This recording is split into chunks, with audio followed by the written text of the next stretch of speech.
Ism, నిష్పాక్షికత మానయిజం, సమగ్రమైన వార్తలు, innovative కథనాలు, సీనియర్ జర్నలిస్టుల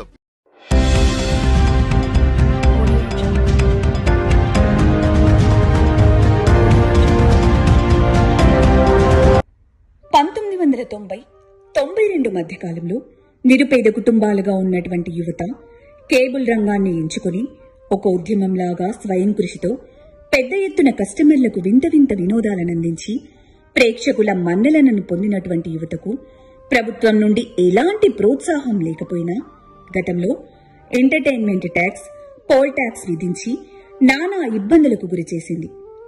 అయినా కూడా గవర్నమెంట్కి ట్యాక్స్ రూపంలో entertainment tax, income tax, poll tax కట్టుకుంటూ తన కుటుంబాన్ని పోషించుకుంటూ ప్రజలకు ప్రభుత్వానికి వారధిగా ఉంటున్నా కూడా ప్రభుత్వం ఏనాడు ఆపరేటర్లను చిన్నచూపు చూస్తూ కొత్తగా వచ్చిన మల్టీనేషనల్ కంపెనీలను ప్రోత్సహిస్తుందా?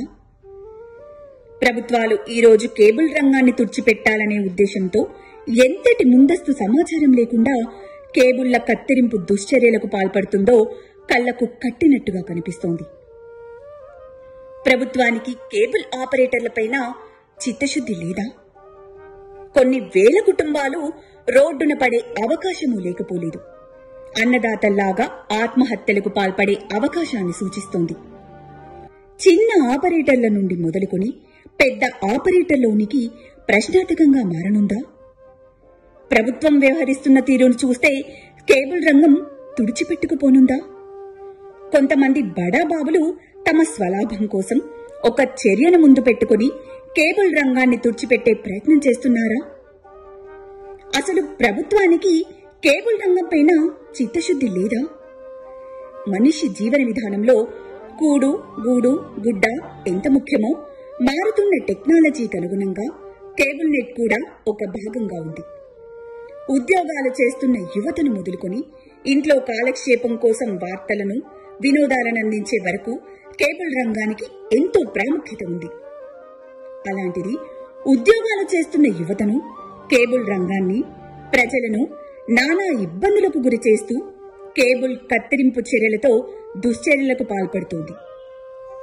ప్రభుత్వం కేబుల్ రంగాన్ని తుడిచిపెట్టాలని చూస్తోందా? మల్టీనేషనల్ కంపెనీలతో కుమ్మక్కై ఇలాంటి చర్యలకు పాల్పడుతుందా అనే అనుమానాలు వ్యక్తమవుతున్నాయి. భవిష్యత్తులో కేబుల్ రంగం, కేబుల్ ఆపరేటర్ల ఉనికి ప్రశ్నార్థకంగా మారనుందా? ఈ పరిణామాలన్నింటినీ దృష్టిలో పెట్టుకుని ప్రభుత్వం కేబుల్ ఆపరేటర్లకి పండుగ నిలుస్తుందా, లేదా బడా వ్యాపారవేత్తలకు తొత్తులుగా మారి వ్యవహరిస్తారా? వేచి చూడాలి.